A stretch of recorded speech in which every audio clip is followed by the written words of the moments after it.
This is so fun. When Arnold Schwarzenegger was 18, he had won lots of competitions in his junior spaces, and he got this opportunity in California to go and compete. And he was so excited and thought, yes, I've been building for this. You will have watched, I'm sure, his documentary on Netflix, absolute winner chicken dinner. You should watch it. And he went and he was devastated because he lost to all-time world record holder, a guy from America called Chet Yorton. And he lost and he was devastated. The reason he lost is not because of his upper body strength, which is what he'd been focused on. He lost because he hadn't considered that it was full body strength, and he had ignored and not bothered with his calves.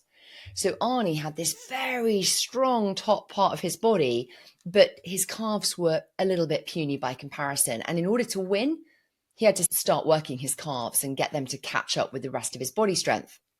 What has this got to do with leadership? What has this got to do with you and me? Well, something very interesting Arnie did before he competed and realized his calves were the problem was he knew his calves were insignificant. Most photographs of him in his early years of bodybuilding, he would hide his calves. He'd have photographs of himself standing in water so you couldn't see his calves. He'd wear trousers, you'd never see them. He didn't expose the puny part of himself. He only exposed the top half. And when he realized he needed to work his calves to get into that mindset, guess what he did? And this is genius. He exposed his calves.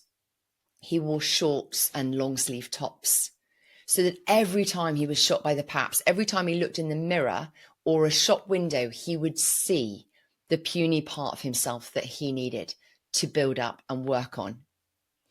And as leaders, as people seeking to lead families, themselves, their businesses, their jobs well, how often do we hide our weakest parts? The parts of ourselves that are slightly underdeveloped, the parts of our emotions that are a bit volatile, the parts of us that feel a bit vulnerable, the parts of our skill set that we try and ignore if they're a bit malnourished or deficient. We just like showing the strength part of ourselves, the easy parts that we can display, the upper body strength parts of ourselves. But as I coach leaders and more in the executive space, something I noticed that they do really well, the ones that want to be emotionally intelligent and really become effective leaders, they want to go after their calves. They want to go after the parts of themselves that are weaker, that are less developed, less formed. And in our business, what are the areas that we are being negligent to, that we're just ignoring, that we're just letting be puny and exist? Those might be the very areas that are undermining the greatness that we have within our business. So bringing it into layman's terms, what if there is dysfunction in your board meetings and you just think, oh, it's just the way it is? What if there is a career path development that you know is open to you, but you're just not really getting anywhere with it? But never mind, I'll do it tomorrow. Those are your calves that you are hiding. What if you are neglecting your mental health, your family's health, because you are so busy at work? Those are your calves. To be a great leader, in my opinion, is about going to those weaker, those punier spaces. It's not for the faint-hearted. It is a brave thing to do.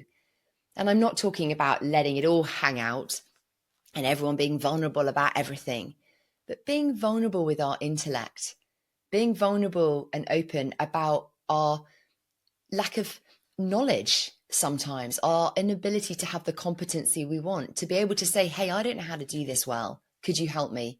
Hey, I think I need some help here. Hey, I don't think I'm seeing everything that you're seeing.